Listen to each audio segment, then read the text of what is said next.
খবর 24 সাথে আপনাকে স্বাগত। নতুন নতুন খবর জানার জন্য আমাদের চ্যানেলে চোখ রাখুন।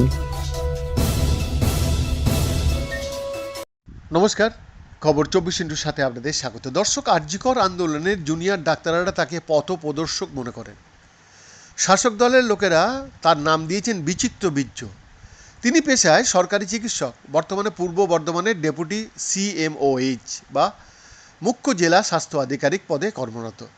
গত 20 বছরে 13 বার বদলি হয়েছে তার মধ্যে বাম আলমে 4 বার, 9 বার তৃণমূল জমানায়। বিভিন্ন সময় তার বিরুদ্ধে কর্তব্যে গাফিলতি, কাজে না যাওয়ার অভিযোগ উঠেছে। আবার তার বদলি রুখতে জাতীয় সড়ক অবরোধ করার ঘটনাও ঘটেছে। যেসব সিনিয়র চিকিৎসক আরজিকর আন্দোলনের জুনিয়র চিকিৎসকদের পাশে দাঁড়িয়ে প্রশাসনের বিরুদ্ধে সরব হয়েছেন, তার মধ্যে সুবর্ণ অন্যতম। কখনো তাকে দেখা গিয়েছে জুনিয়র ডাক্তারদের মিছিলে গিয়ে সরকারের বিরুদ্ধে সুর চড়াতে, কখনো ধর্মতলায় জুনিয়র ডাক্তারদের অনশন মঞ্চে। সুবর্ণ সেখানে প্রতীকী অনশনও করেছেন। তাকে একবার তলবও করেছিল কলকাতা পুলিশ, কিন্তু সুবর্ণকে থামানো যায়নি।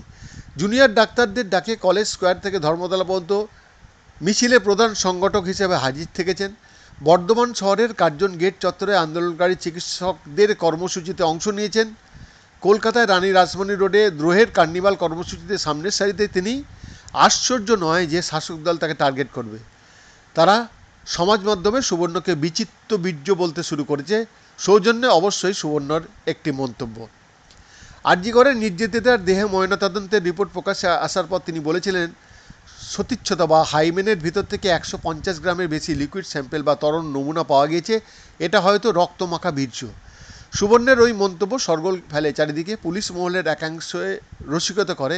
একান্ত আলোচনা বলতে থাকে 150 গ্রাম বীর্য পেতে 60খানা ষাঁড় লাগবে। সেই সূত্রেই শাসক তৃণমূলের সমাজ মাধ্যম বিশারদেরা সুবর্ণের নাম দিয়ে দেন বিচিত্র বীর্য।